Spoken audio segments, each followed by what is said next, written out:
Bahagyang napatigil sa pagwawalis si Aling Delfa nang huminto ang isang sasakyan sa tapat ng bahay ni Ronnie na pangalawa niyang pinsana. Ilang sandali bumaba ng sasakyan ng lalaki at kinuha ang mga dala nitong pasalubong sa kanyang pamilya. Hindi mapagkakaila na umangat ang pamumuhay ng pamilya ni Ronnie, buhat na makapagtrabaho ito sa mayamang pamilya sa isla ng Palawan. Magandang hapon sa iyo, Ronnie. 3 taon din bago ka nakauwi rito sa probinsya. Ikaw pala, Delpa. Oo nga eh. Hindi kasi basta-basta makakauwi dahil sa trabaho.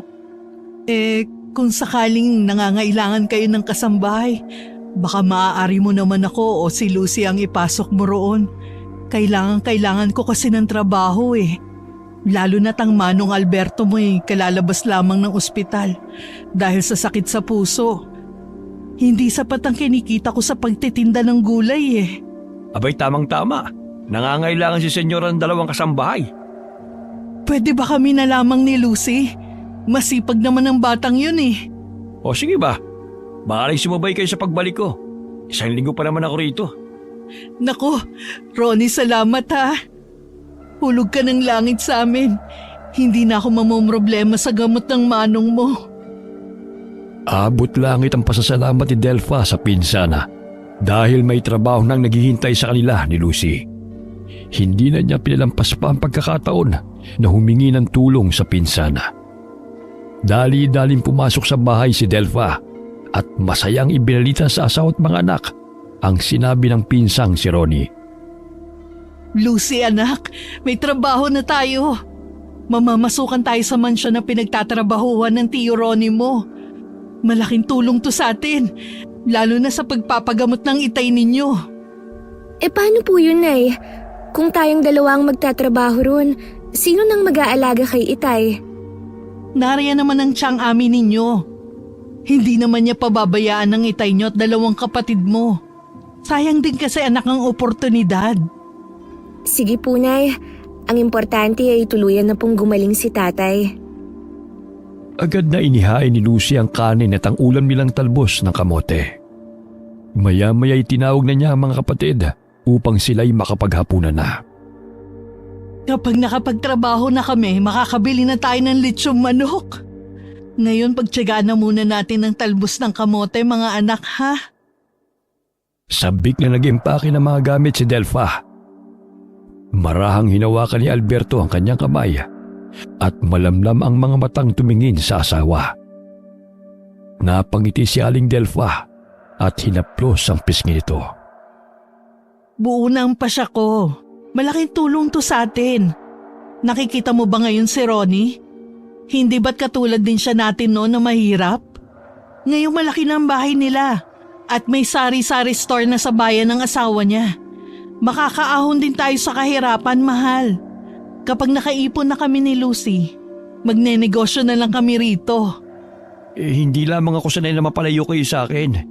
Ako ang dapat na nagtatrabaho eh. Ngunit ako pa itong alagain. Huwag mo nang isipin yan. Ang mahalaga may trabaho na kami ni Lucy. Isa pa nandun si Ronnie. Natitiyak kong ligtas kami ron. Sige. Basta tumawag kayo ha. Kapag hindi maayos ang trato nila sa inyo, umuwi kayo rito. Hindi may tago ang lungkot sa mukha ni Alberto nang yakapin ang asawa.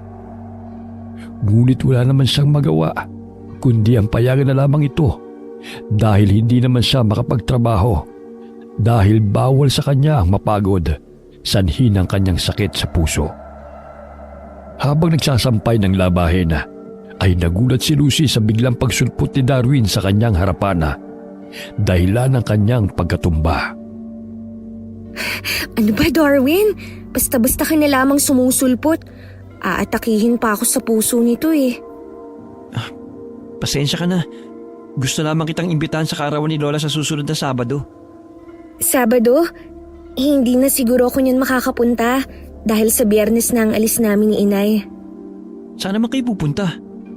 Mamamasukan kami bilang katulong sa mansyon na pinagtatrabahuhan ni Tio Ronnie.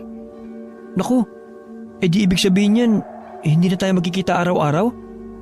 Ganun na nga. Wala naman akong magawa kundi ang pumayag eh. Dahil hirap na rin kami ngayon. Lalo na't labas-masok si Itay sa ospital at kinakailangan pang makabili ng kanyang mga gamot. Ayaw mo nun, hindi mo na ako nakikita at wala ka nang aasarin. Yun na nga mamimiss kita. Ang ibig ko sabihin, mamimiss kong asarin ka. Magkababata sina Darwin at Lucy. Lihim na may pagtingin si Darwin sa dalaga. Ngunit hindi niya maamin ang nararamdaman sapagkat ayaw niyang masira ang kanilang pagkakaibigan. Lalo na't batid niyang hindi pa handa ang dalaga sa pagkakaroon ng karelasyon. Dahil gusto pa nitong makapag-aral muli at maiahon ng pamilya sa kahirapan. Ito na siguro ang daan upang makapag-ipon ako at makapag-aral muli kapag kumaling na si Itay. Basta bumalik ka ha. Mamimiss ko kasi ang simangot mo sa tuwing inaasar kita. Ilang sandali may kinuha si Darwin sa bulsa ng kanyang pantalona at ibinigay kay Lucy ang maliit na bato na nakasilid sa pulang tela.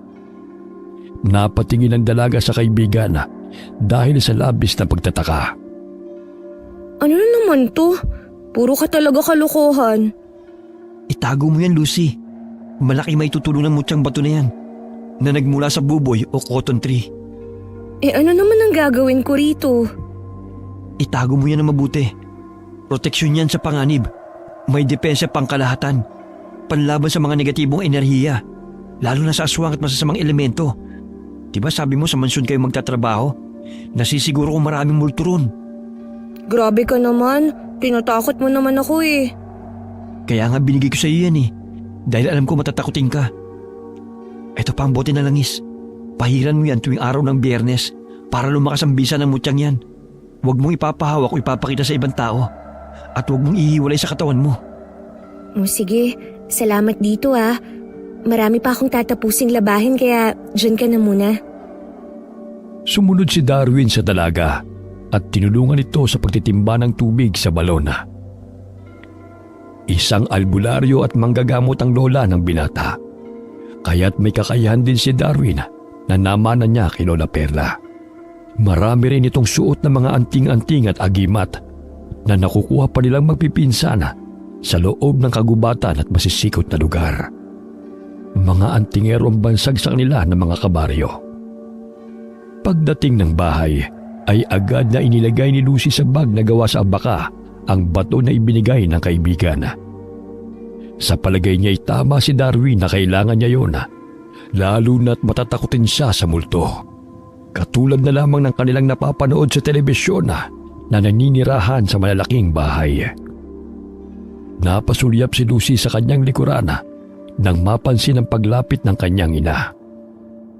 Anak, handa ka na ba sa Sabado sa pag-alis natin?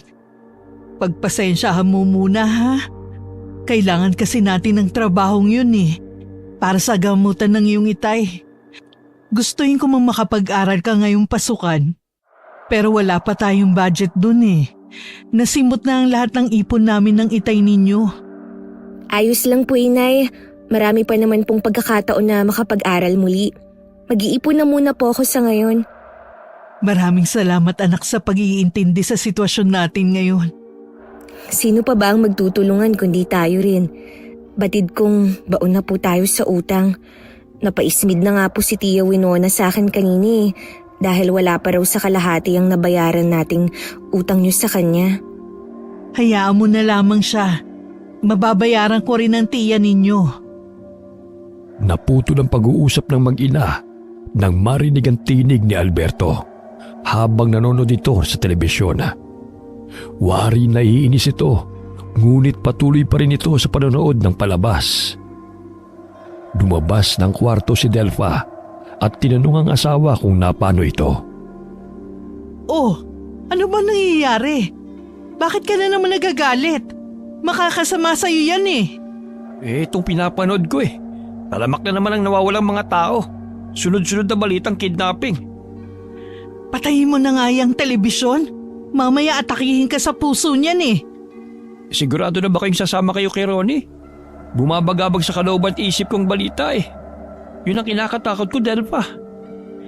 Naku, ayan ka na naman Huwag ka na masyado mag-isip ng negatibo. Walang masamang mangyayari sa amin ni Lucy doon. Niyakap na lamang ni Delpha ang asawa. Sa hinuha niya ay epekto lamang ng mga gamot ang palaging pag-iisip ng negatibo ng asawa at labis na pag-aalala. Ngunit buo na ang kanyang pasya na magtatrabaho sila sa mansyon sa amo ng pinsang si Ronnie. Labis ang kalungkutang nadarama ni Alberto nang sumapit ang araw ng Sabado sapagkat mawawalay siya sa asawa at anak. Maging sina Oko at Winnie umiiyak habang nagpapaalam sa ina't kapatid. Tumawag kayo kaagad kapag nakarating na kayo ron, ha? Huwag niyong pababayaan ang sarili niyo. Huwag ka mag-alala, Alberto. Kapag masunurin sa akin mga amo, wala magiging problema. Lalo na't maayos sila magpasahod. O sige na, Berto. Mag-ingat kayo rito ng mga bata, ha? Nakausap ko na rin si Ami. Kaya panatag ang kalooban ko dahil nariyan ang kapatid mo. Ang gamot mo, wag lang pumalya sa pag-inom, ha? Maging si Darwin ay nagpaalam sa kaibigan na mababanag ang lungkot sa mukha nito. Bahagya siyang napahawak sa kamay ni Lucy at napakunot ang noo, sabay na binulungan ng kaibigan. Sandali, Lucy. Di lang may masama akong pangitain. Tatakutin mo na naman ako. Maaari bang positibo naman ang ipabaon mo sa akin? Yan kasi, tinubuan ka na ng nerbyo sa kakakape mo. Basta mag-iingat ka ron, ha? Pangangalagaan ka ng mutya na ibinigay ko. Basta wag na wag mong sasabihin sa ibang tungkol doon. At wag mong ihiwalay sa katawan mo anuman na mangyari. Naalala ni Lucy ang sinabi rin sa kanya ni Lola Perla. Kailangan niyang mag-ingat sa lugar na hindi siya pamilyar. Kinakailangan niyang lakasan ang kanyang loob at maging matapang. Dahil sa nagbabadyang panganib na kanyang haharapin. Dumaan siya sa bahay ng matandang manggagamot, isang araw bago sila lumuwas patungong isla. Hindi na iba si Lola Perla sa kanila, sapagkat ang matandang albularyo ay naging malapit sa kanilang pamilya. Ito rin ang tumulong sa kanila upang madala sa ospital ang kanyang ama. Alam ng matandang manggagamot kung ang sakit ay sanhi ng mga elemento o kinakailangan ng ipasuri sa doktor. Niyakap na lamang ng dalaga ang kaibigan at nangakong babalik. Ngunit may bumabagabag sa kalooban ni Darwin at mabigat ang kanyang naramdaman na animoy may mangyayari na hindi maganda. Kumaway na lamang ang mga ito habang hinahatid ng tingin ng kotse kung saan sumakay ang mag-ina kasama ni Mang Ronnie. Mahigit 24 na oras ang biyahe nila bago nakarating sa isla. Sumakay pa sila ng barko upang maisakay rin ang dalang sasakyan ni Mang Ronnie. Napamangha sina Aling Delpha at Lucy nang makitang malaking mansyon na kanilang papasukan. Gawa ito sa sinaunang disenyo na maihalin tulad sa mga bahay na bato na pinatayo noong panahon ng Hapon. Bagamat malinis itong tignan dahil sa bagong pintura at malawak na hardin. Uulitin ko lamang ang regulasyon sa mansyon. Gawin niyo lamang ang trabaho niyo. Huwag makialam sa ating mga amo. Sa gayon, wala tayong magiging problema. Ayos ba yun, Manang Delpha at Lucy? Mababait naman sila eh. Huwag lang maging pakialamera at gawin lamang ang kanilang pinag-uutos. Tumango ang mag-ina at agad na bumaba ng sasakyan bitbit ang kanilang baga. 10 taon nang nagtatrabaho si Mang Ronnie sa mansyon bilang driver na mag-anak. Sina Ginang at Ginoong Buenavista ay may 2 anak na lalaki at 2 anak na babae. Lahat ay nagtatrabaho. Minsan lamang dumadalaw sa mansyon ng 2 anak na lalaki. Dahil sa ibang lugar nakadestino ang mga ito bilang doktor at pulis. Tumango ang mag-ina bilang pagsang-ayon sa sinabi ni Mang Ronnie sa kanila. Ilang sandali ay iniluwa ng malaking pintuan ang isang matandang babae. Kahit na matanda na hindi may pagkakaila ang ganda nitong taglay. Mistisa at hindi may kubli ang strikto nitong mukha. Binati na mag-ina ang matandang babae at tumungo ito bilang tugon. Magandang araw po, senyora. Ito po pala ang aking pinsan at pamangkin, sina Manang Delpha at Lucy. Napalanok ng sariling laway ang dalaga nang magtama ang kanilang paningin ng ginanga. Animoy kinikilati sila nito sa pamamagitan ng tingin mula ulo hanggang paa. Ako si Aurora. Siguro'y naikwento na ako ni Ronnie sa inyo. At sinabi na rin niya ang mga patakaran ko dito sa mansyon. Uulitin ko lamang na ayaw ko ang tamad, pakialamera at chismosa. Kung ano ang makikita at maririnig ninyo sa loob ng mansyon ko, ayaw kong inilalabas. Ayoko rin na nakikipagkwentuhan kayo sa ibang tao na hindi ninyo kakilala. Maging sa aking mga bisita. Maglilinis kayo ng mansyon. Maglalaba at kung ano-ano pang mga gawain. Huwag kayong mag-alala. May sarili kaming tagaluto. Huwag na kayong makialam sa kanya. Dahil alam na niya ang kanyang trabaho. Nagkakaintindihan ba tayo? Sumang-ayon na mag-ina. Matapos nakausapin sila ni Senyora Aurora, ay agad na itong tumalikod at bumalik ng silid. Sinamahan sila ni Ronnie sa silid na kanilang tutulugan. O sige, magpahinga na kayo. Maaari rin kayo magluto kapag nagugutom kayo, ha? May sarili kayong lutuan dyan. O sige, maiwan ko na kayo, Manang Delfa. Maaga pa ang trabaho natin bukas. Salamat, Ronnie, ha? Sige, magpahinga ka na rin. Inilibot ni Lucy ang kanyang paningin sa kanilang silid. May sarili silang lutuan at banyo. Namangha siya dahil hindi lahat ng katulong ay may ganoong kagandang kwarto. Naku, Nay, parang buong bahay na po tong silid natin. Sobrang yaman siguro nila senyora, no? Ang laki ng bahay, oh. Ngunit iilan lang sila ang nakatira. Halos hindi na sila magkita-kita rito. Kaya nga pagbutihan natin ang pagtatrabaho. Kinabukasan, alas 5 pa lamang ay gising na sina Lucy at Delfa. Kumatok sa kanilang silid ang mayordomang si Esperanza at pinagsabihan silang dalawa ng kanilang gagawin. Nagsimulang magpunas ng mga gamit si Lucy at nagwalis. Hanggang sa mapadpad siya sa bandang likod ng bahay na may hagdan pababa at may pintuan siyang nakita. Naisipan niya magwalis sa bandang yon dahil nakita niyang maalikabok ang lugar. Kinakabahan pa siya baka bigla yung bumukas, katulad sa pinapanood niya sa mga horror movies na pinaglulunggaan ng mga multo. Ilang sandali pa, napatalon siya sa labis na pagkagulat nang marinig niya ang boses ni Esperanza nang bigla itong magsalita. Ay, Diyos mio! May multo! Huwag ka na dito. Sa susunod, huwag ka na pumunta pa rito. Doon ka na lamang sa loob ng bahay at sa hardin. Opo, pasensya na po, ah. Magugulatin na lang talaga ako.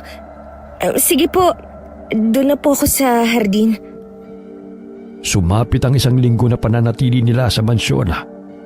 Buhat nang makarating silang mag-ina, ay hindi na nila muling nakita ang senyora. At tanging si Esperanza lamang ang kanilang nakakausap. Sa isipan ni Lucy ay mas mabuti na yon dahil malaya nilang nagagawa ang kanilang trabaho. Bagamat laking pagtataka niya dahil sinabi ng tiyuhing si Ronnie na doon nakatira sina senyora at ang asawa nito. Ngunit kahit isang beses ay hindi man lamang nila nakita ang senyora. Habang nagwawalis ng hagdana ay pasilip-silip si Lucy sa silid ng senyora dahil hindi man lamang niya nakita itong lumalabas ng bahay tuwing umaga. Napapansin lamang niya na sa tuwing gabi lamang ito lumalabas ng silid at tinatawag pa si Esperanza. Maging ang mga anak niyang babae ay ganon din ang ginagawa. Napatigil sa pagwawali si Lucy nang mapadaan sa kanyang harapan ang bunsong anak na amo. Magandang hapon po, senyorita. Bati niya habang siya'y nakangiti bago yumuko. Ngunit nanatili itong nakatayo sa kanyang harapan, kaya't iniangat niya ang kanyang ulo upang tanungin kung may ipag-uutos ito sa kanya. Bahagya siyang nakaramdam ng takot nang makitang matalim itong nakatitig sa kanya habang nakangisi. Naamoy rin ni Lucy ang malansang amoy na nanggagaling sa hininga ni Camila. Nagtama ang kanilang paningin. Namilog ang mga mata ni Lucy nang makitang baliktad ang replika niya sa balintataw ng babaeng kaharap. Nanindig ang kanyang mga balahibo sapagkat masama ang kanyang hinala sa pagkatao ng among si Camila. May kailangan po ba kayo, senyorita? Ako po pala si Lucy, ang bagong katulong po ninyo. Pagbasag ni Lucy sa katahimikang namamagitan sa kanilang dalawa, bigla nitong iniwasan ang tingin ng dalaga at dumiretso si Camila sa kusina upang kumuha ng maiinom. Labis ang kabang naramdaman ni Lucy, ngunit ayaw niyang magpahalata. Palagi niyang iniisip ang sinabi sa kanya ni Darwin na lakasan niya ang kanyang loob dahil yun ang tangi niyang sandata. Hinaplos niya ang mutyang bato na inilagay niya sa suit niyang headband. Sa gayon ay hindi mahalata ng kung sino na may pangontra siya mula sa masasamang nilalang at araw-araw pa niya yung naisusuot. Ganun na lamang ang tuwang naramdaman ni na Lucy at Aling Delpha nang tumawag sila kina Winnie at Oka. Unang sahod nila kaya't nakapagpadala sila ng pera sa probinsya. Ganun na lamang ang pasasalamat ni Mang Alberto dahil sa sakripisyo ng kanyang mag-ina upang matustusan ang pangangailangan niya sa kanyang sakit. Kumusta kayo riyan? Nakakakain ba kayo na maayos? Hindi ba kayo sinasaktan ng mga amo nyo? Naku, hindi nga kami bugbog sa trabaho eh. Linis at laba lamang ang aming ginagawa. Minsan lamang nag-uutos ang amo namin sa tuwing namamalengke lamang. Basta, magpagaling ka tayo. Tsaka inumin mo ang gamot mo at kumain ng masustansyang pagkain. O sige na, 9:00 na. Magpahinga ka na dyan. Huwag ka na mag-isip ng kung ano-ano ha? Dahil maayos ang kalagayan namin ni Lucy. Ilang sandali pa'y ibinabana ni Aling Delpha ang telepono. Napansin ng ginang na tila may bumabagabag sa isipan ng anak na gusto nitong sabihin. Ngunit hindi nito magawang sabihin sa kanya. Anak, may problema ba? May gusto ka bang sabihin kay nanay? Nay, kanina po kasi parang may mali dito sa mansyon. Wari ko'y maraming misteryong nababalot po rito. Ano bang ibig mong sabihin? Yan ang napapala mo sa pagsama mo kay Darwin eh. Kung ano-ano na ang iniisip mo. Hindi ba't ipinagbabawal po sa atin ang magluto ng may bawang? Kanina po kasi, nang magtama ang paningin namin ni Senyorita Carmila, baliktad po ang refleksyon ko sa balintataw niya. Hindi kaya mga aswang po sila? Mabilis na tinakpan ni Delpha ang bibig ng anak. Kahit silang dalawa lamang ang naroon sa silid. Nakasarado naman ang pintuan ng kanilang silid. Kaya't batid niyang walang nakarinig sa sinabi ng anak. Naku, itiko mo yung bibig mo kung ayaw mo mapalayas tayo rito. Gawin mo na lamang ang trabaho mo. Huwag kang magsalita ng ganyan, baka may makarinig sa'yo. Huwag mo na yung uulitin ha, ipangako mo. Baka nagugutom ka lang kanina, kaya't yun ang nakita mo. Sige po, Nay. Hindi na po mauulit. Niyakap na lamang ni Lucy ang unana at marahang hinaplos ang headband na may mutyang bato. Hindi siya makatulog dahil sa pabalik-balik sa kanya mga balintataw ang paghaharap nila ni Camila. Nakiramdam siya sa paligid. Napansin niyang mahimbing nang natutulog ang kanyang ina. May narinig siyang mga kalabog mula sa labas ng kanilang silid.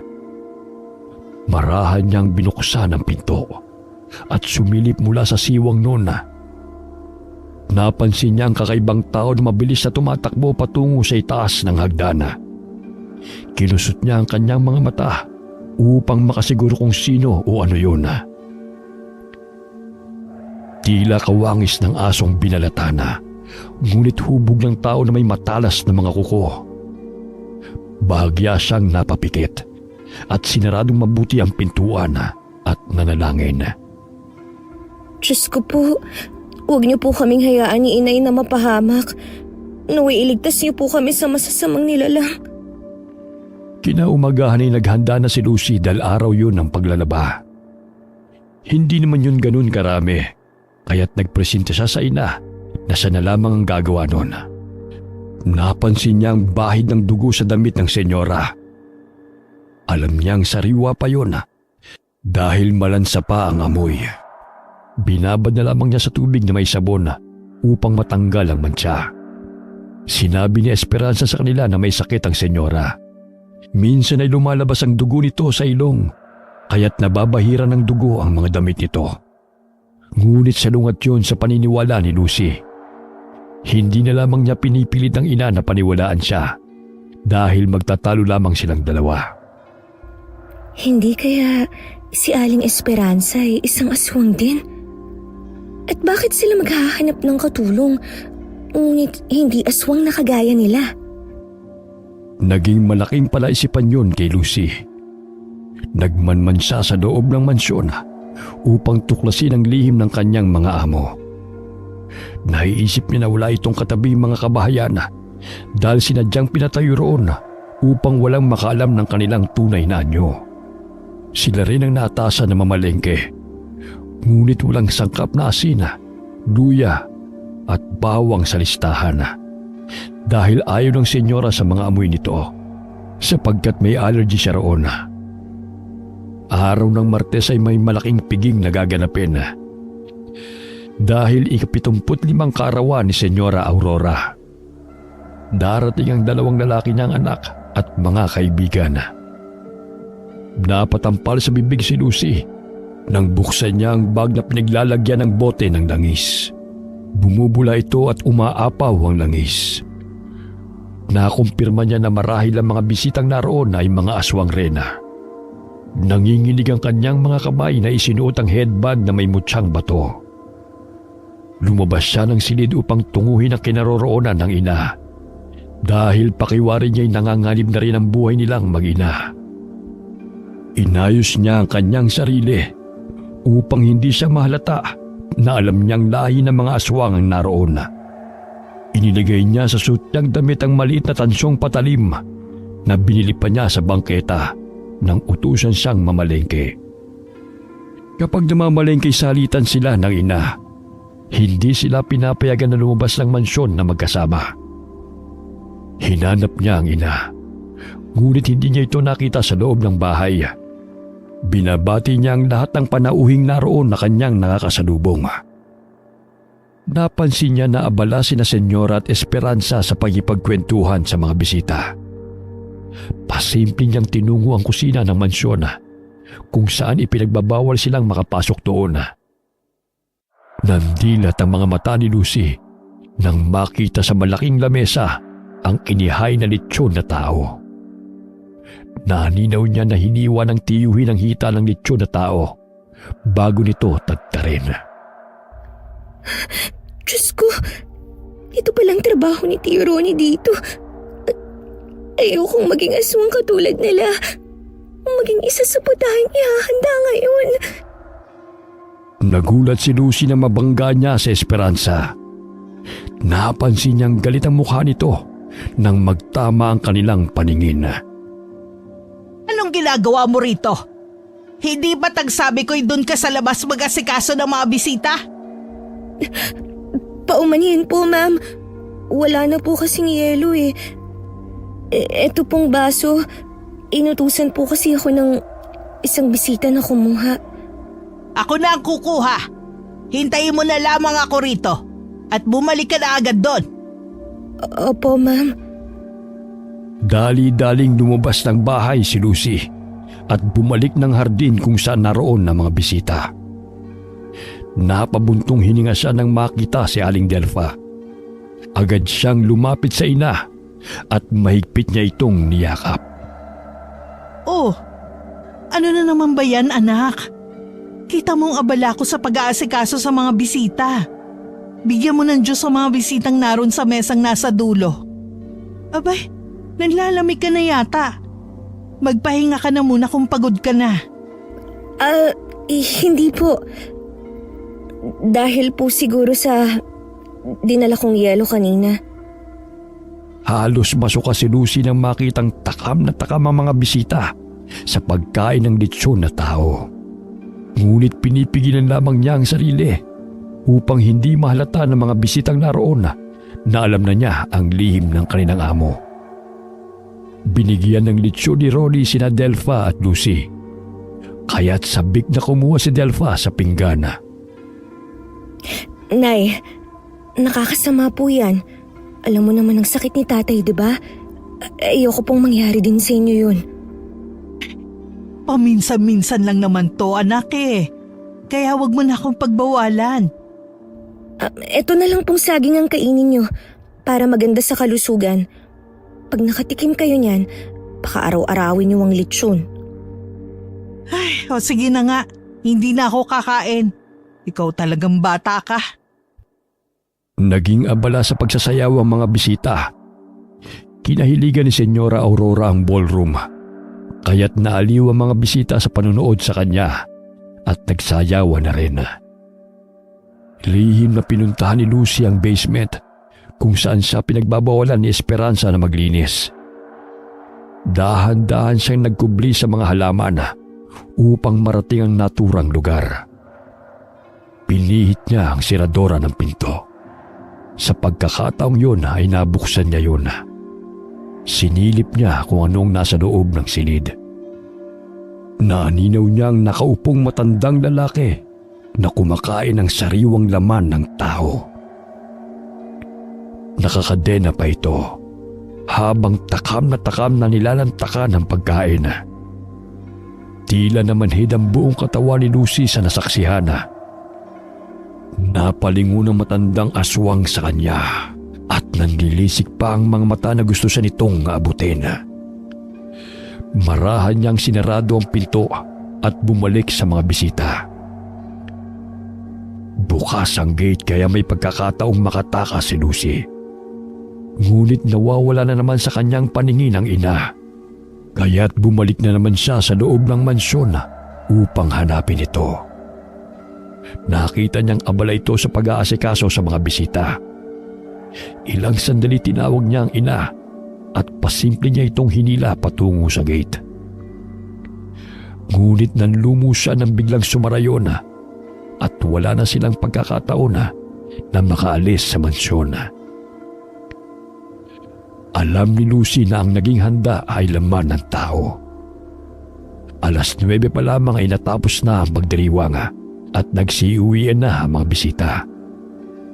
Tinipon na lamang ni Lucy at Aling Delpha ang pinagkainan at inutusan sila ni Esperanza na ipagpabukas na ang ibang lilikpitin. Nangangatog ang katawan ni Lucy nang isarado ang pintuan ng kanilang silid. Umiiyak siyang niyakap ang ina. Oh, ano na naman ang nangyari sa'yo? Nay, kailangan na po nating makaalis dito. Maniwala ka sa akin. Nanganganib ang buhay natin. Pakiusap, Nay. Kahit ngayon lang makinig ka naman sa akin. Ano ba ang ibig mong sabihin? Nay, mga aswang sila. Baka tayo na ang kanilang lapain. O maging aswang din tayo. Nakita ko po ang pagkain na kanilang inihanda. Karni ng tao. Sabihan natin ng Tio Ronnie mo. Sa gayon makalis tayong 3 rito. Huwag, Nay. Alam ni Tio ang lahat. Siya mismo ang tumadtad sa nilitsyong tao. Pakiusap, Nay. Huwag kang magpapahalata na alam na natin ang lihim nila. Kailangan nating makaalis dito sa lalong madaling panahon. O sige, sarado mo na mabuti ang pinto. Magpahinga na muna tayo. Mag-iisip ako ng paraan para makaalis tayo rito. Hinarangan ng kama ni Lucy ang pinto. Sa gayon ay mahihirapan ang aswang na makapasok sa kanilang silid. Magkatabi silang mag-ina. Kahit anong pagod ay hindi makatulog si Lucy dahil sa kanyang mga nalaman. Kinaumagahan ay nasimot na ang lahat ng natirang handa sa pagdiriwang.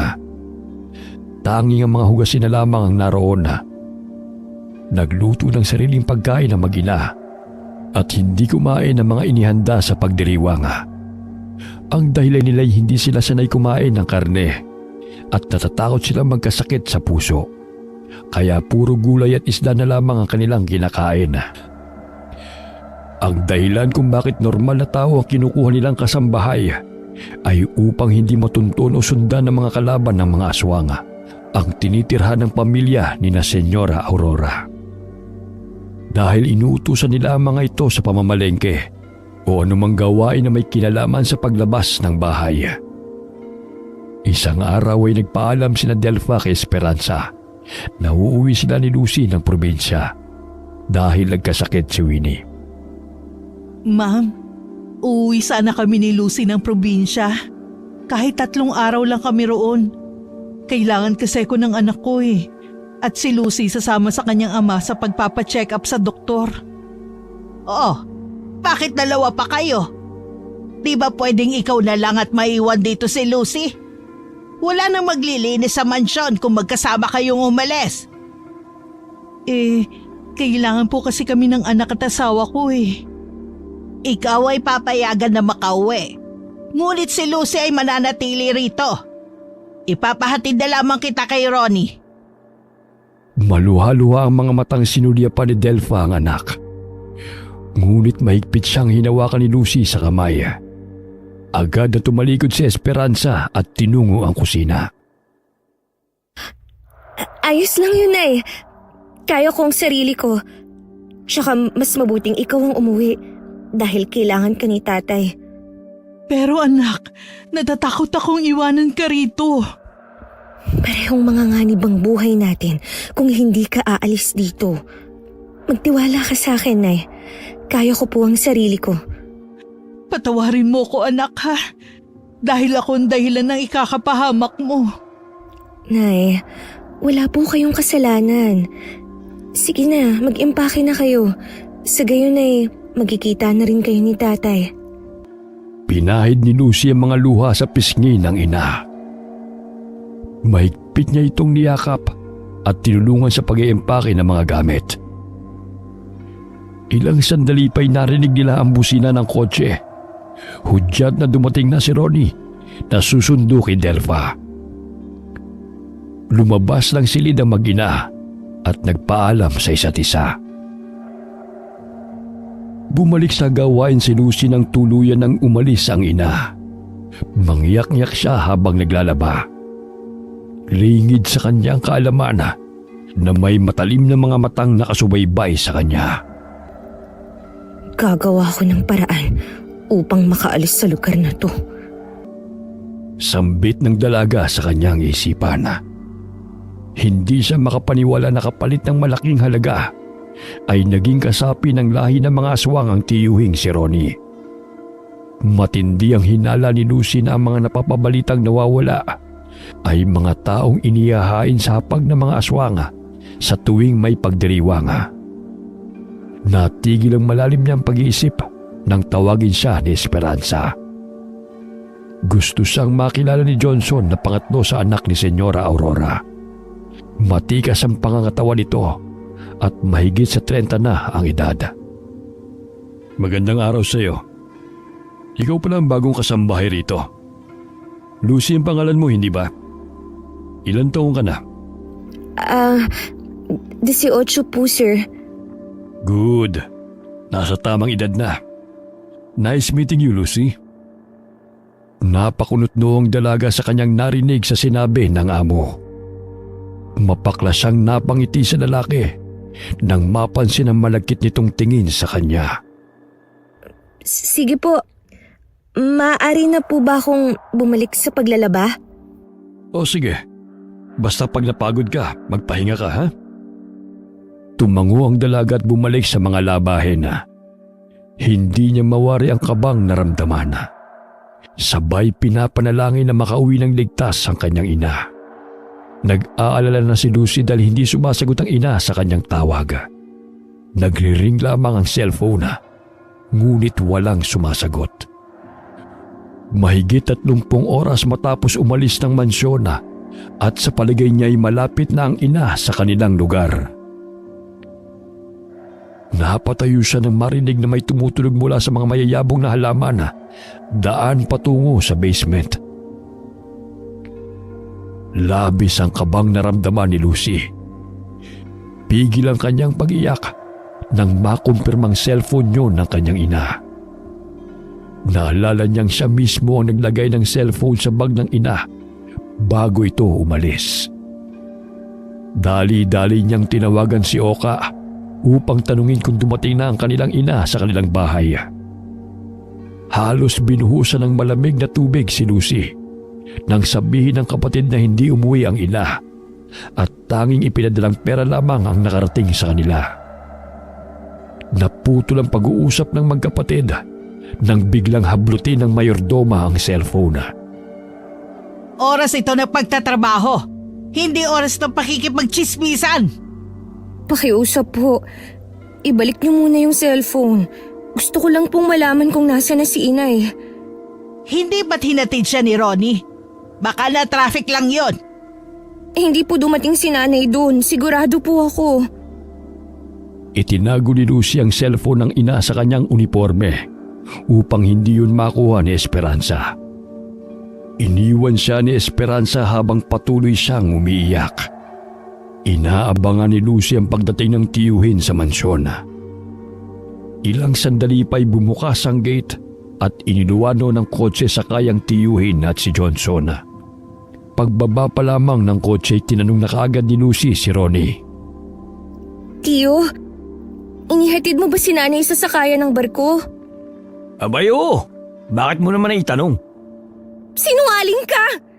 Hindi dumating si nanay sa bahay. Saan mo siya dinala? Abay ewan ko kung saan nagpunta ang nanay mo. Sigurado akong dala niya ang kanyang bag nang umalis kayo. Bakit may nakita akong gamit niya rito? Ibalik mo si nanay, hayop ka! Napangisi ang lalaki habang siya'y umiiyak. Hindi man lamang ito naawa sa kanya. Bagkus sinakal pa siya nito. Ang sabi ko sa inyo, magtatrabaho kayo rito. Ngunit ipinagbabawal na makialam sa anumang makikita at matutuklasan nyo. Yan ang napapala ng mga pakialamera. Maras lamang iyong ina na ang pulis na pinagsumbungan niya ay pamangkin ni senyora. Huwag ka mag-alala. Pinadala na ng danyos ang pamilya nyo. Total pera lang naman ang kailangan nyo, hindi ba? Mga walang ya kayo! Nasaan na si inay? Mga demonyo kayo! Anong kinuha niyo sa kanya? Bitiwan mo na siya. Hayaan mo ako na magpaliwanag sa kanya. Namamaos na sa kasisigaw at kaiiyak si Lucy. Inakay siya ni Johnson patungo sa basement. Nangangatog ang kanyang katawan na lumakad. Ayaw pa niyang sumama, ngunit hinihila siya ng lalaki. Halos mawala ng malay si Lucy nang tumambad sa kanyang paningin ang nakadilat na putol na ulo ng kanyang ina. Ginangat-ngat pa ng matandang lalaki ang laman nito. Nasisiguro niyang ang inang si Aling Delpha yun dahil sa suot nitong damit. Halos gumuho ang kanyang mundo nang makita ang karumal-dumal na sinapit ng ina. Bakit niyo kinuha kay nanay ito? Kayo ang dapat mamatay dahil mga kriminal kayo! Alam mo bang ang lahat ng mga kasambahay na nagsusumbong ay yan ang napapala? Huwag mo nang isipin pang tumakas dahil hindi ka na makakalabas dito. Hinaladkad niyang muli si Lucy palabas ng basement at dinala sa kwarto nito. Pinunit niya ang damit ng dalaga at walang awang pinagsamantalahan ng kahinaan nito. Bitawan mo ako, mga hayop kayo! Pinatay niyo si inay! Huwag ka mag-alala. Tutustusan namin ang pangangailangan ng inyong pamilya sa probinsya. Hindi ba't yun ang pinunta nyo rito? Kaya wala ka ng problema. Basta sumang-ayon ko na lamang sa aming kagustuhan. Patuloy pa ring hinahalikan ng lalaki ang katawan ng dalaga. Ganun na lamang ang pagpupumiglas ni Lucy upang makawala sa bisig ng lalaki.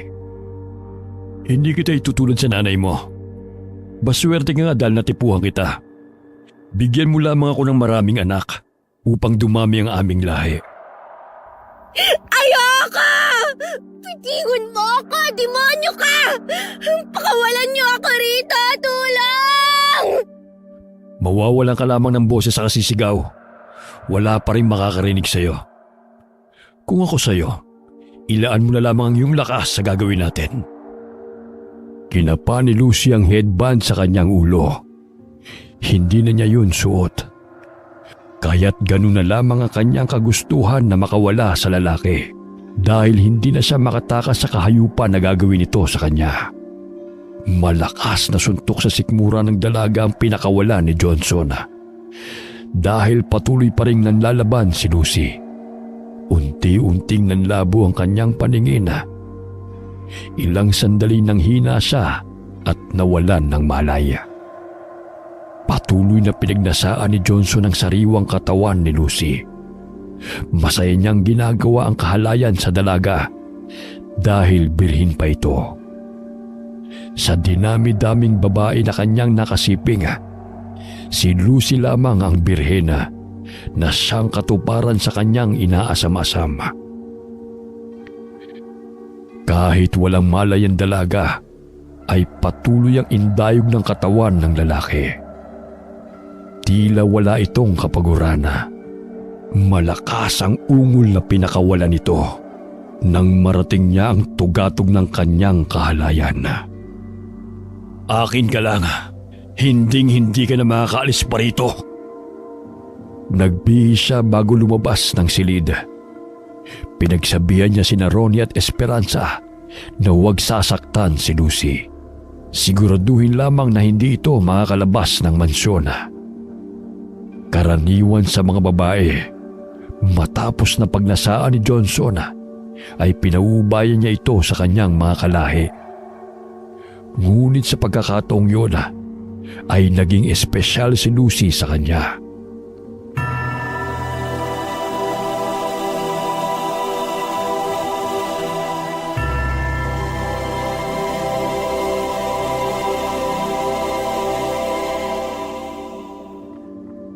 Nagising si Lucy na masakit ang ibabang bahagi ng kanyang katawan. Marahan niyang dinampot ang kanyang damit. Ngunit niluray-luray na yun ng lalaking lumapastangan sa kanya. Humagulgul siya ng iyak at niyakap na lamang ang sarili at tinakpan ng kumot. Naalala niya ang headband na may mutyang bato. Hinanap niya yon sa loob ng kwarto, ngunit wala ito roon. Ilang sandali na pahalukip-kip siya sa sulok ng silid nang bumukas ang pintuan. Ayan ang mga damit. Maligo ka na't magbihis. Huwag ka naman laban pa upang di ka masaktan. Agad niyang kinuha ang mga damit at pahikbing tinungo ang banyo. Umaago sa mga luha na sumasabay sa pagbuhos ng tubig. Ang kanyang pagkababae lamang ang may reregalo sa lalaking kanyang pakakasalan. Ngunit paano pa siya haharap sa altar? Gayong nilapastangan ng malademonyong lalaki ang kanyang pagkatao. Naalala niya ang sinabi sa kanya ni Lola Perla bago siya umalis ng Mindoro. May mapagdadaanan kang panganib, ngunit ang tangi mong sandata ay ang iyong lakas ng loob at pagiging matapang, at gamitin ang isip upang ito'y mapagtagumpayan. Matapos maligoy agad siyang nagbihis at humarap sa salamin. Kuyumang kamaong sinasabi niya sa sarili na kailangan niyang maging matataga upang makaalis sa mansyon. Inayos niya ang sarili upang hindi na magalit si Johnson sa kanya at hindi na siya muling saktan pa nito. Ikinulong siya ng lalaki sa silid at hindi pinayagang makalabas kahit sa hardin man lamang. Inasawa siya nito upang paramihin ang kanilang lahi. Isang buwan ring nanatili si Lucy sa loob ng kwarto. Dinadalan lamang siya ni Esperanza ng pagkain. Huwag ka na mag-inarte dyan. Mabuti nga't nagustuhan ka ni Senyorito eh. Kung hindi, laman ka na ng tiyan ng mga ito. Hindi umimik si Lucy. Tanging tingin lamang ang ginawad niya sa babae. Paglabas ni Esperanza ng silid, ay agad na itinago ni Lucy ang tinidor upang gawing sandata. Maya-maya'y pumasok ng kwarto si Johnson upang sabayan siya sa pagkain. Hindi kumakain si Lucy dahil nandidiri siya sa karne na inihain sa kanyang harapan. Hindi ako kumakain ng karne. Kung maaari ay gulay na lang. Nasanay kasi ako sa probinsya. O sige, palitan na lamang natin yan. Ilang sandali tinawag muli ng lalaki ang mayordoma upang ipaghanda ng uulaming gulay si Lucy. Matapos na ibigay ng mayordoma ang nilutong gulay sa dalaga, ay inirapan niya si Lucy. Plano ng dalaga na paamuhin ng lalaki. Sa gayon ay pumayag ito sa kanyang mga kahilingan. Naging mabait siya kay Johnson at hindi lumalaban sa tuwing gusto man itong may mangyari sa kanila. Senyorito, maaari ba akong magpahangin sa hardin? 1 linggo na rin kasi akong nakakulong. Hindi naman ako makakalabas ng mansyon. Napatigil ito sa pagnguya ng pagkain at napatitig kay Lucy. Napabuntong hininga na lamang ang dalaga at nagpatuloy sa pagkain. Sapagkat mababanaag sa mukha ng lalaki ang hindi pagsang-ayon sa kanyang nais. O sige, basta't huwag kang gagawa ng bagay na ikakagalit ko. Tumango si Lucy at lihim na nakaramdam ng pag-asang makatakas. Matapos niyang kumain ay tinungo niya ang hardina. Pasimple niyang hinanap doon ang headband na naglalaman ng mutyang bato ng buboy. Napangiti siya nang makitang naroon ito sa ilalim ng mayabong na halaman. Mabuti na lamang at hindi ito natagpuan at sinunog ni Esperanza. Agad niya yung isinuot at dali-daling bumalik sa silid na tinutulugan nilang mag-ina. Naalala niyang araw yun ng Biyernes, kaya't kinakailangan niyang pahiran ng langis ang mutya upang mapalakas ang bisa nito. Binuksan niya ang kanyang baga. Nakita niyang konti na lamang ang natirang langis dahil sa umapaw ito. Kinuha niya ang bote at pinahiran ng langis ang mutyang bato sa headband. Kaya pa ng langis na palakasin ang bisa ng mutya. Mutyang bato ng buboy. Sana tulungan mo akong makatakas dito. Protektahan mo ako sa masasama at panganib. Lalo na sa piling ng mga aswang. Hindi man lubos na alam ni Lucy kung paano palakasin ang bisa ng mutya. Ngunit patuloy siyang sumasambit ng panalangin. Kinuha niya mula sa ilalim ng kama ang maliit na tansong patalim at itinago yun sa kanyang bulsa, kasama ang bote ng langis. Agad siyang lumabas ang silid ng may marinig na mga yabag at bumalik sa hardina. Hindi basta-bastang nagbubukas ang gate dahil kinakailangan pa ng remote control o di kaya yung pinipindot na password sa gilid nito. Tanging si Esperanza ang humahawak ng remote. Ang password naman ng gate ay tanging ang mga ito lamang ang nakakaalama. Sa 5 buwan na kanilang pamamalagi sa mansyon ay hindi man lamang itinuro sa kanila ni Esperanza. 6 na numero ang kinakailangang pindutin. Ngunit paano ko kaya malalaman yun? Bigla siyang nagulat at napatigil sa pag-iisip nang may humawak sa kanyang bewanga. Hinalik-halikan siya sa leeg dahilan ng kanyang pandidiri.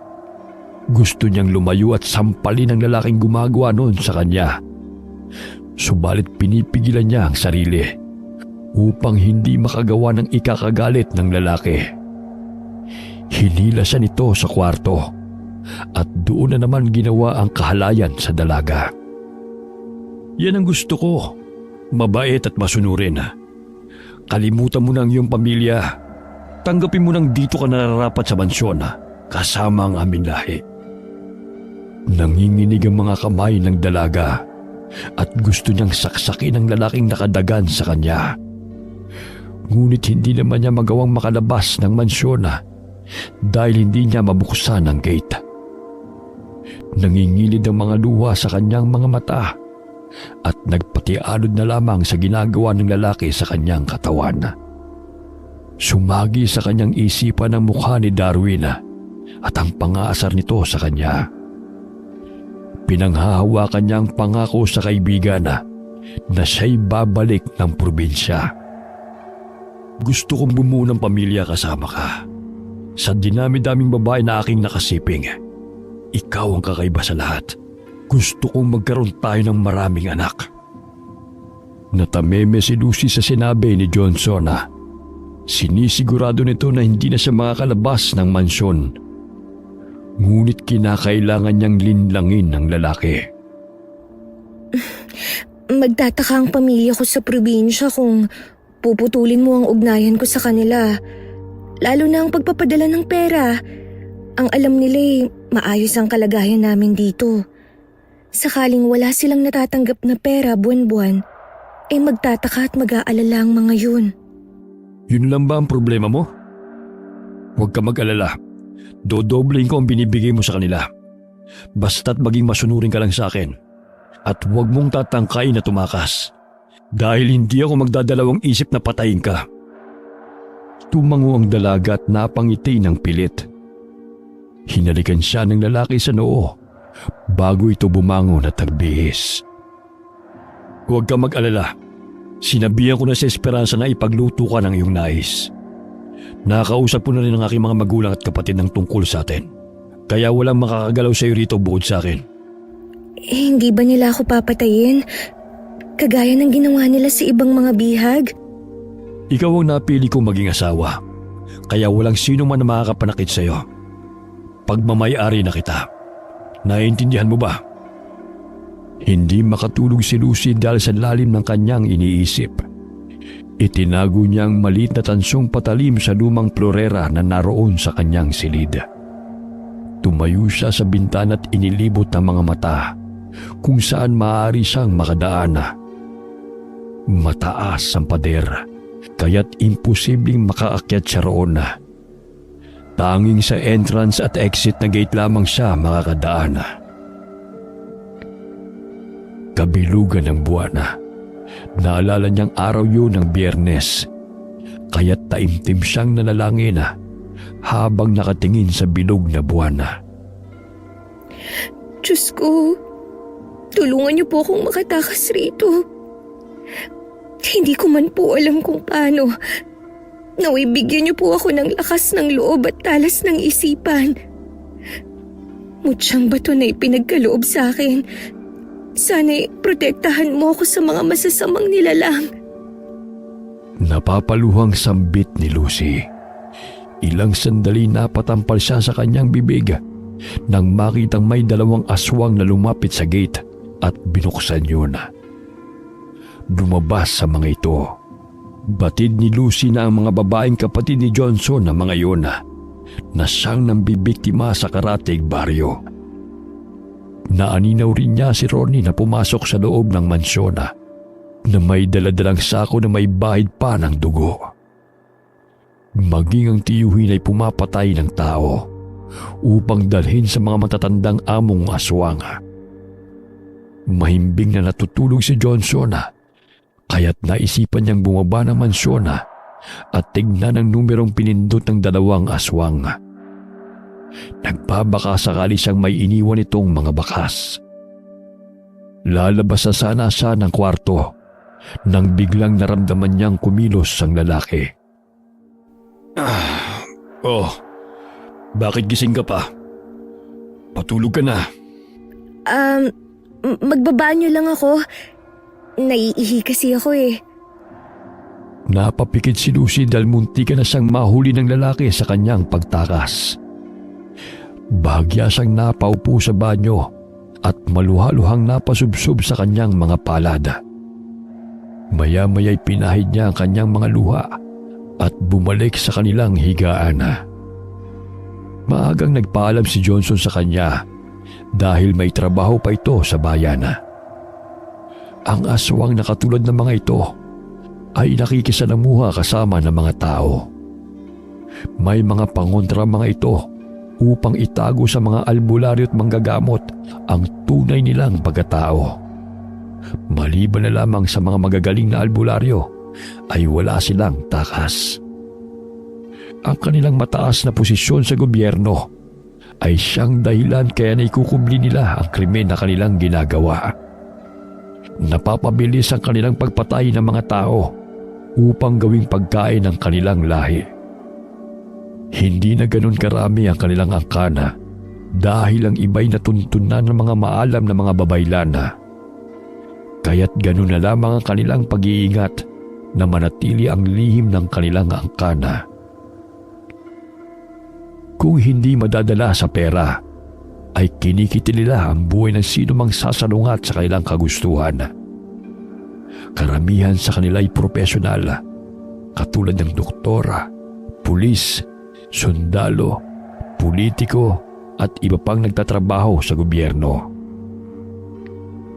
Karamihan sa kanila ay nagkukunwaring tumutulong sa mga tao upang pagtakpan ang tunay nilang pagkatao. Kahit papano'y naging malaya si Lucy sa mansyon at hindi na siya kinukulong ni Johnson. Bagamat bantay sarado pa rin siya ni na Esperanza at Senyora Aurora sa tuwing hindi umuwi sa mansyon si Johnson. Nagkaroon siya ng pagkakataon na may sagawa ang naisipan niyang plano habang abala si Esperanza sa pagluluto sa kusina.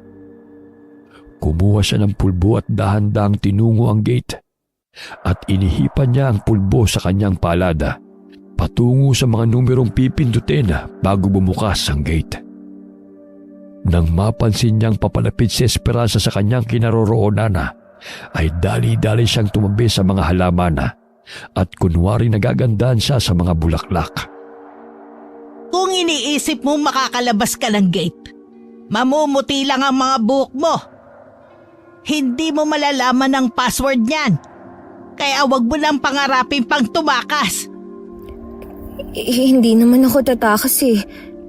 Hindi ka naman makakatakas dito kaya nasabi mo yan. Ilang babae na ang ganyang galawan. Ngunit dahil sa katigasan ng ulo, pinatay ni Senyorito. Bumalik ng kwarto si Lucy at pasalampak na napaupo sa kama. Natuon ang kanyang pansin sa florera na pinagtaguan niya ng maliit na patalim na gawa sa tanso. Kinuha niya ang patalim at nag-isip kung paano niya gagamitin yun laban sa mga aswanga. Masusugatan ko lamang ang isa sa kanila gamit nito. Ngunit hindi ko naman mapapatay dahil sa liit nito. Mahina niyang sambit. Maya-maya'y nakita niya ang walis tambo. Naisipan niyang itali ang tansong patalim sa dulo nun.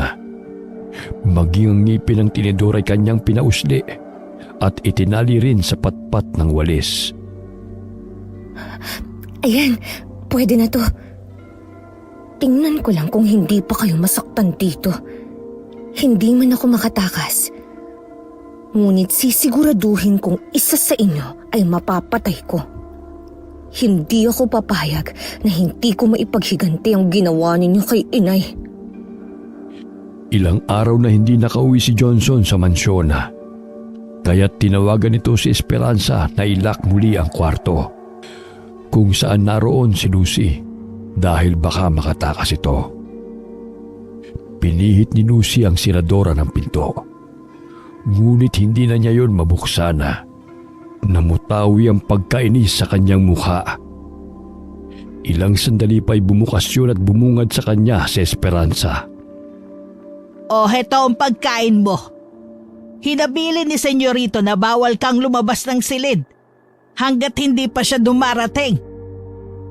Tahimik lamang na nakatingin si Lucy sa kanya habang nagsasalita. Habang tumatagal ay ganun na lamang ang kagustuhan niyang makalabas ng mansyon at sumasagi na sa kanyang isipan na pumatay. Yumuko siya at may dinampot sa ilalim ng kama. Bago pa man makalabas ng kwarto si Esperanza, ay tinusok ni Lucy ang mata nito gamit ang ginawang sandata. Tinakpan niya ng una ng mukha ng babae bago pa ito makasigaw. Paano mabubuksan ang tarangkahan ng mansyon? Nasaan ang remote o ano ang password? Pakawalan mo ako! Hindi ka na makakalabas dito ng buhay! Ikaw ang papatayin ko kung hindi mo sasabihin kung paano mabubuksan ang gate. Diniinan ni Lucy ang paglapat ng patalim sa leeg ng mayordoma upang saktan ito. Namimilipit ito, ngunit ayaw pa niyang sabihin ang impormasyon na gustong malaman ni Lucy. O sige, kung ayaw mong sabihin, edi wag. Hindi man ako makakatakas dito. Sisiguraduhin kong mauuna kang mamamatay at ipapalapa kita sa matandang aswang na nasa basement. Wala na to sa tamang katinuan, kaya't dun siya inilagak. Kaya papakainin ko siya ng laman mo kung patuloy kang magmamatigas. Walang iya ka! Bitiwan mo ako! Uulitin ko, paano ko mabubuksan ang gate? Kapag mali ang iyong sagot, ay puputulin ko yung dila mo. O siya! Nandun ang remote sa kwarto ko! Kung hindi gumala, pindutin mo ang numero 231496. Ayan! Nasabi ko na! Pakawalan mo na ako! Sisiguraduhin ko muna kung hindi ka nagsinungaling. Gamit ang kurtina ay tinali ni Lucy si Esperanza sa panan ng kama. Binusalan din niya ang bibig nito upang hindi makasigaw. Maingat na tinungo ni Lucy ang kwarto ng mayordoma, ngunit nakakandado yon. Dumiretso sa gate at pinindot ang numerong sinabi ng babae. Ngunit hindi yun bumukas, kaya batid niyang nagsinungaling ang babae. Kaya't bumalik siyang muli sa kanilang kwarto. Malakas na sampalang dumapo sa pisngi ng mayordoma dahil sa gigil ni Lucy sa kanya. Sinungaling kang matanda ka. Mali ang ibinigay mong numero. At nasa ng susi ng iyong silid? Hindi ako uto-uto kagaya mo na hindi nag-iisip. Sa palagay mo ba sasabihin ko kung nasan yon? Kahit patayin mo man ako, wala kang mapapala sa akin. Maya-maya lamang darating na si Senyorito at malalaman niyang ginagawa mo sa akin. Talaga lang ha? Itinarak ni Lucy ang tinidor sa hita ng babae. Ganun na lamang ang pamimilipit nito sa sakit. Maagap na binubusalan ni Lucy ang bibig ng babae sa tuwing magtatangka itong sumigaw. 5:00 pa lamang ng hapon na, kaya't nasisiguro niyang hindi pa yun ang oras ng paglabas ng silid ng dalawang kapatid na babae ni Johnson. Pumunta ng kusina si Lucy upang maghanap ng maaaring gamiting sandata.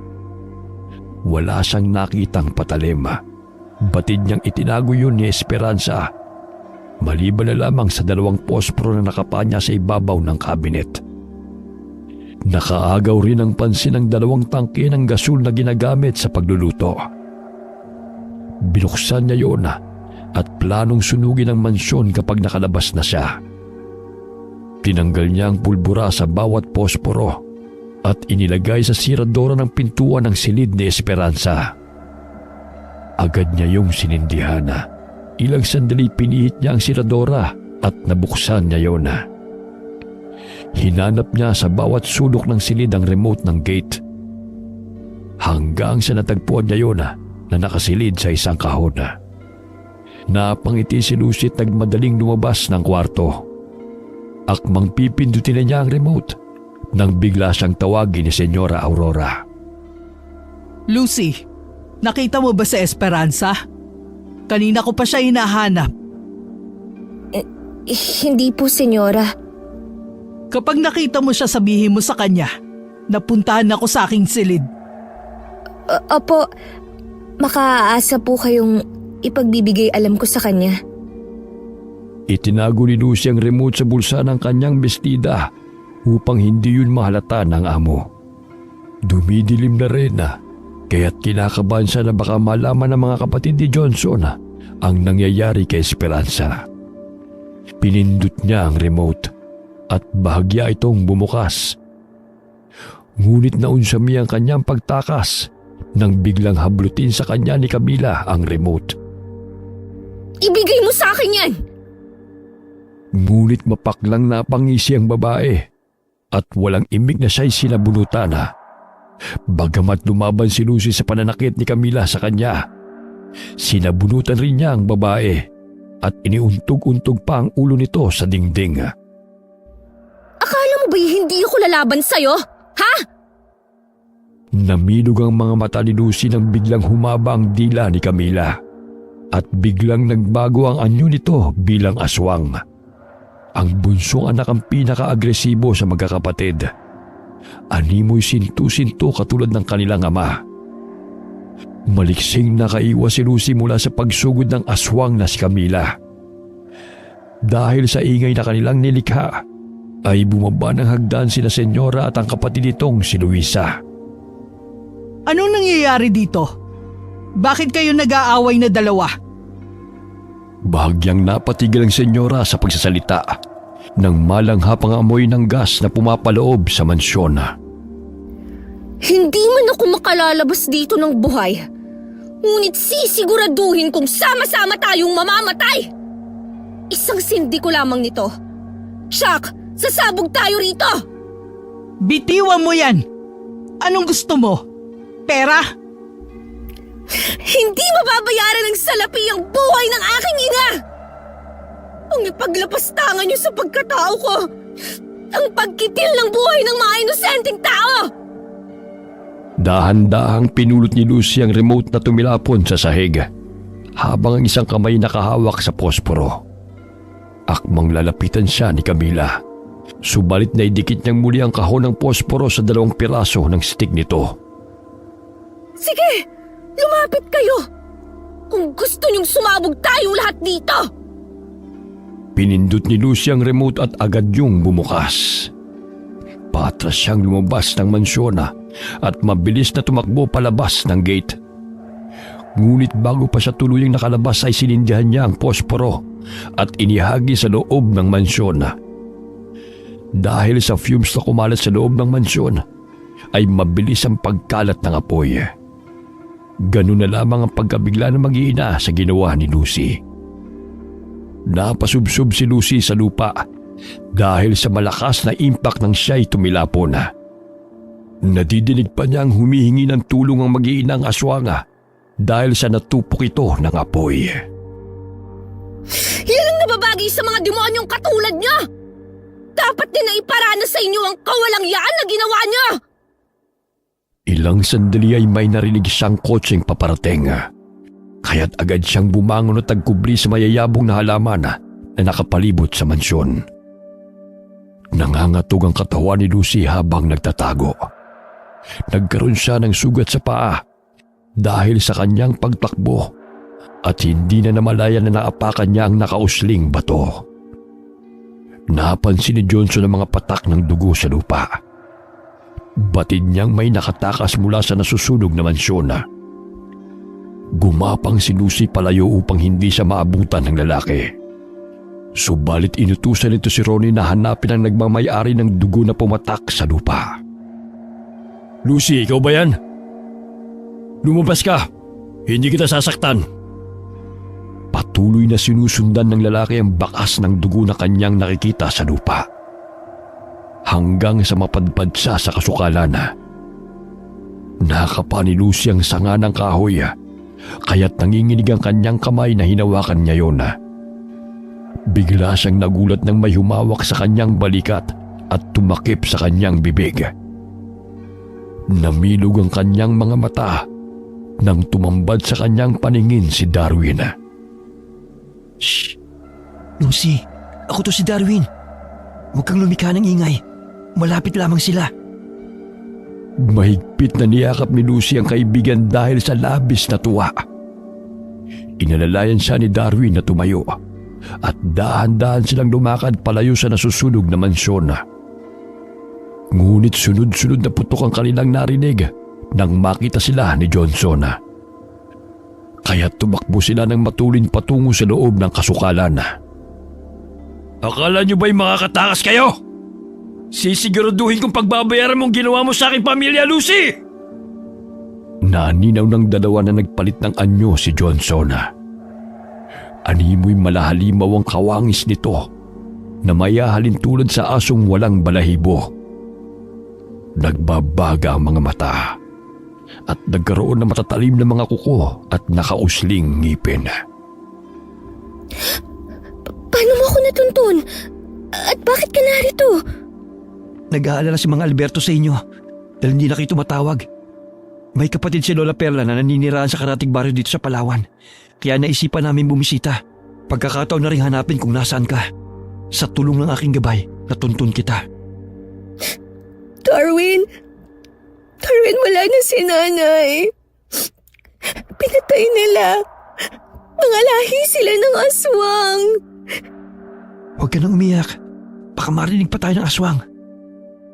Kinuha ni Darwin ang mga sangkap sa kanyang baga at nagsimulang magpausok gamit ang kamangyan at mga pinatuyong dahon. Kiniskis niya ang mutyang bato ng buboy at inilagay sa ginawang pausok. Sa tulong noon ay nakakapagpahina ng masasamang nilalang sa tuwing makakalanghap ng usok. Naninag ni Lucy na wari nagagalit na ang aswang sa ginagawang pagpapausok ni Darwin. Animoy ginagawa na nitong tambol ang dibdib. Lumundag ito patungo sa itaas ng kahoy at nagpalipat-lipat. Batid ng dalaga na hinahanap siya nito. Nang biglang may naramdaman siyang pumulupot sa kanyang leeg, dahilan na nahirapan siyang huminga. Kinuha ni Darwin ang patalim sa kanyang tagiliran at pinutol ang dila ng aswang na sumasakal kay Lucy. Malakas na atungal ang kanilang narinig nang maputol yun ng binata. Isa rin palang aswang ang tiro ni mo. Ilang araw na kami nagmamanman ng dalawa kong pinsan dito. Ngunit hindi kami makapasok dahil sa taas ng sementong bakod na nakapalibot sa mansyon. Sunod-sunod na palawang narinig ni Lucy na siyang nakadagdag ng kanyang takot. Napalukip-kip siya sa dibdib ng kaibigan habang nangangatog ang katawan. May kasama ako. Nagkukubli lamang sa paligid sina Enrico at Joma. Mga pinsan kong mga antingero din. Ilang sandali lumundag pababa ng puno kung saan sila nagkukubli. Tumambad sa paningin ni Lucy ang nakasisindak na itsura ng aswang. Ibigay mo sa akin ang babaeng yan kung ayaw mong pati ikaw ay madamay sa kawalang hiya na dinulot niya sa pamilya ko. Kayo nagpahirap sa kanila, kaya dapat lamang sa inyo yan. Sinugod silang dalawa ng aswanga, kaya't binitiwan siya ni Darwin at sinabihang magtago. Inilabas ni Darwin ang buntot ng pagi na kanyang dala at iwinasiwa sa harapan ng kalaban nitong aswanga. Ganun na lamang ang pag-ilag ng aswanga.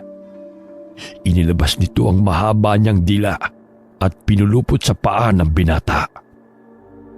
Hinila niya ito ng ubod lakas, dahilan ng pagkabuwal ni Darwin sa kinatatayuan nito. Kinaladkad niya ang binata at papalapit sa kanya.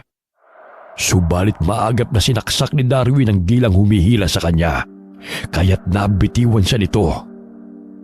Sinuntok-suntok na naman ng aswang ang kanyang dibdib. Pahiwating na labis ang galit nito. Tumakbo itong muli upang sugurin ang binata. Dahil sa laki ng katawan ng aswang, ay bahagyang nahirapan si Darwin. Pilit na sinasakmal ng aswang ang binata. Tumutulo pa ang malagkit na laway nito sa katawan ni Darwin. Pagsisisihan mong tinulungan mo ang babaeng yan! Nararapat lamang sa inyo ang mamatay!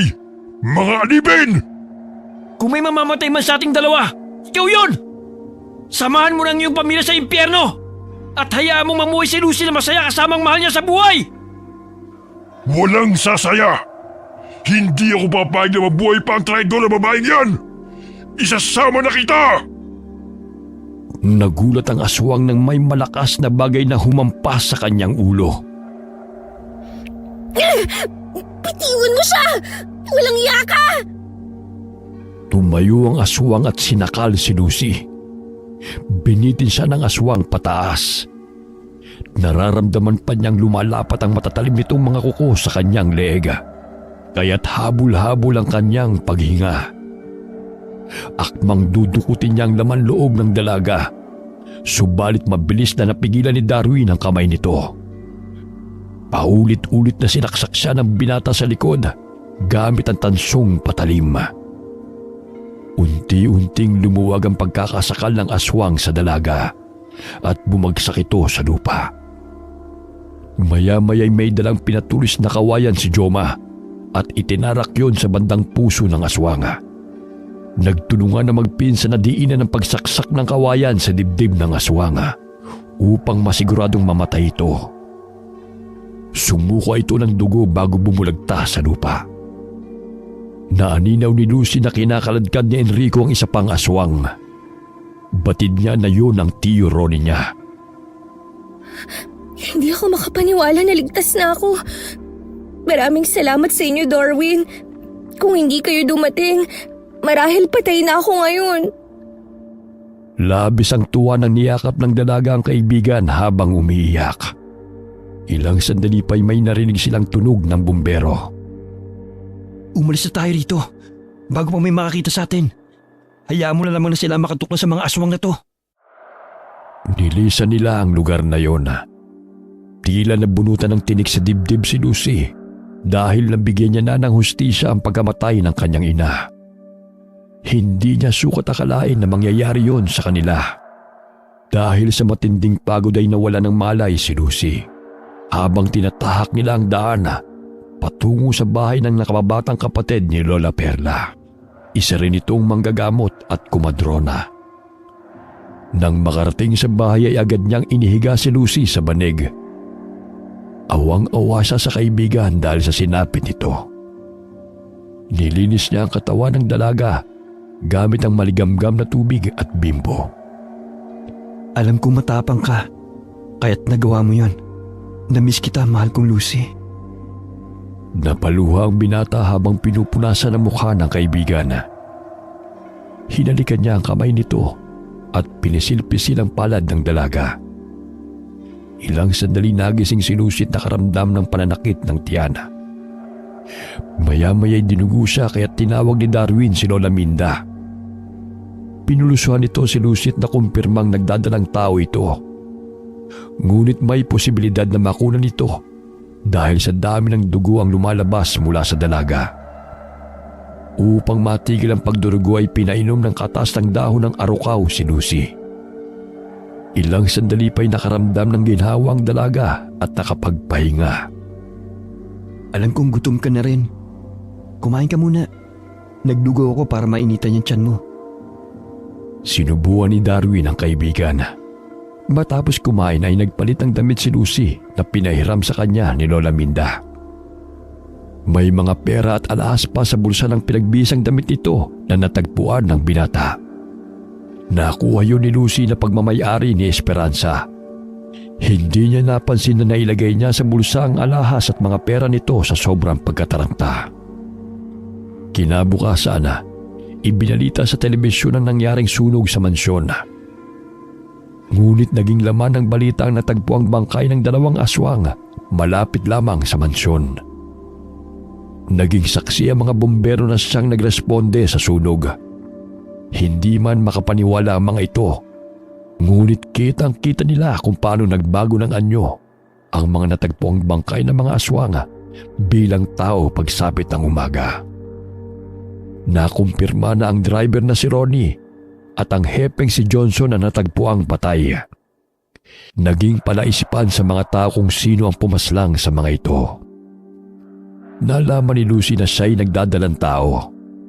Ngunit dahil sa pagod ay mahina ang kapit ng bata, kaya siya'y nakunan. Darwin! Pinagsamantalaan ako ng hayop na yun.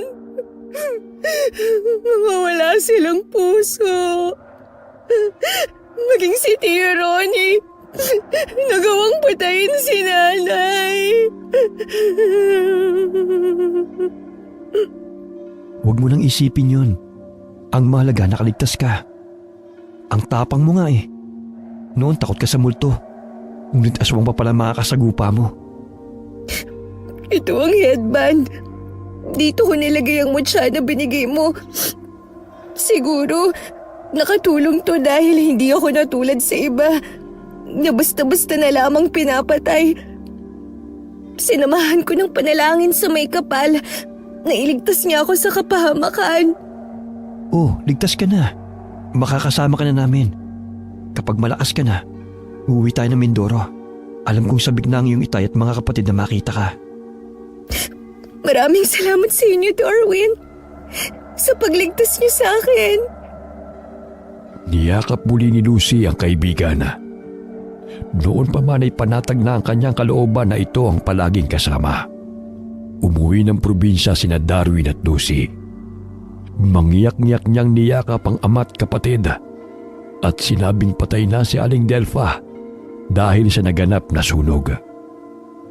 Hindi na ikinuwento ni Lucy ang totoong sinapit nila ng ina dahil ayaw na niyang madagdagan pa ang hinagpis ng ama.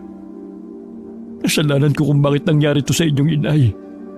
Dahil sa pagkakasakit ko napilitan siya magtrabaho para mapagamot ako.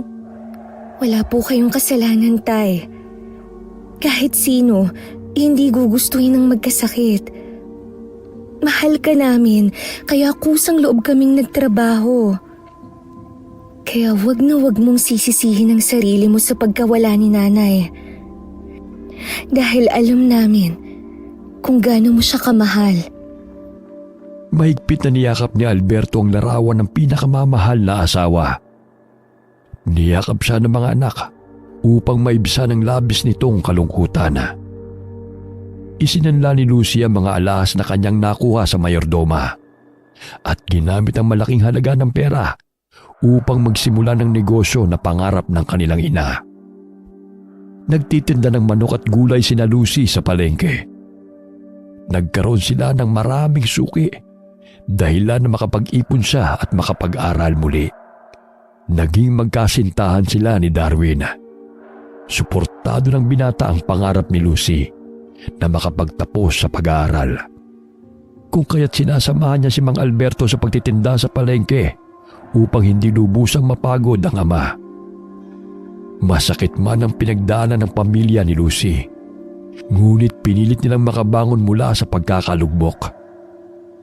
Tanging parte na lamang ng alaala ang mapapait na pinagdaanan ni Lucy sa kamay ng mga among aswanga. Sa buhay natin, may mga tao talagang ginagamit ang kahinaan ng iba upang magawa ang pangabuso at panlalamang sa kapwa. Ngunit ang lahat ng masasamang gawain ay hindi magdudulot ng tunay na kasiyahan. Maaaring magkaroon ng material na bagay, ngunit hindi ka nito mabibigyan ng kapanatagan ng isipan at kalooban. Sa mundong ating ginagalawan ay mas nangingibabaw sa ngayon ang mga material na bagay na siyang pinangangalandakan sa madla dulot ng makabagong teknolohiya. Nasusukat na ang kasiyahan ng tao sa mga makabagong gamit at pagpaparami ng salapi. Bagamat hindi lingid sa ating kaalaman na ang tunay na kasiyahan ay ang pagkakaroon ng payapa at simpleng buhay, may pananampalataya sa Poong lumikha at pagmamahal sa kapwa. Wakas. Bahagyang napatigil sa pagwawali si Aling Delpha